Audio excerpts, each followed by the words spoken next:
আসসালামু আলাইকুম ভাই, আমি তাইজুল ইসলাম বলছি নাগেশ্বর এলাকা থেকে। দেখুন ভাই, এখানে রাস্তাটা কত খারাপ। নাগেশ্বর এলাকা খুবই বিচ্ছিন্ন একটা এলাকা, এখানে উন্নত হয় না। আমার নতুন সরকারের কাছে একটাই আবেদন। কোথায় গেছে পাগল ছাগল? ষাট পাগল ছাগলের জ্বালা গাড়ি চালাতে পারি না।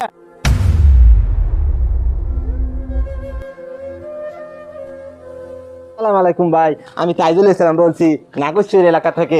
দেখুন ভাই, আমাদের রাস্তাটা দেখুন পানিতে তলিয়ে গেছে। আমাদের এই মধ্যে যে পাগল ছাগল আয়।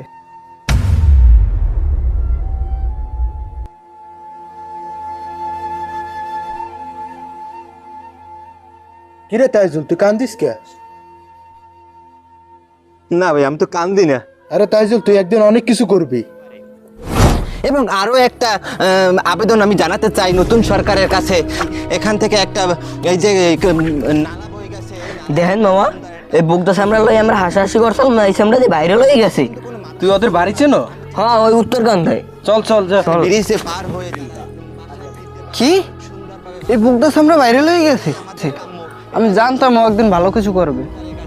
এই বলে আমার সংক্ষিপ্ত বক্তব্য। মানুষটা হাসিয়া বলে যায় বলে, কিন্তু সত্যি বলে। আচ্ছা তাইজুল ভাই, আপনি যে রাতারাতি ভাইরাল হয়ে গেছেন, আপনার অনুভূতি কেমন? আর আপনাকে নিয়ে যে সবাই হাসাহাসি করতেছে, এটা নিয়ে আপনি কি বলতে চান? হ্যাঁ ভাই, আমার তো নিয়ে সবাই হাসাহাসি করে, হাসি ঠাট্টা করে, তারা এখনো করে, কিন্তু আমি ওগুলো সব পাত্তা দিই না। আমাদের এলাকা অনেক রাস্তাঘাট খারাপ, এগুলো আমি তুলে ধরি, কিন্তু আমার তারা গালি দেয় বা খারাপ খারাপ কথা বলে। তারপরে এগুলো সহ্য করে আমি তারপরে ভিডিও বানাই। সত্যি কথা বলতে কি ভাই, ভাই আমি অনেক কাঁদি। আমার জীবনে অনেক দুঃখ ভাই। আমার একটা ওয়াইফ ছিল, সে আমার সাইডে চলে গেছে। আমি বেকার, তাই আমি তারে খাওয়াইতে পারি না, এই কারণে সে আমার সাইডে চলে গেছে।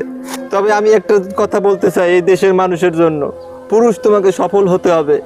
একটা পিঁপড়ারও মূল্য আছে, একটা কুকুরেরও মূল্য আছে, কিন্তু একটা পুরুষ যদি সে সফল না হয়, তার কোনো মূল্য নাই ভাই, এই সমাজে তার কোনো মূল্য নাই।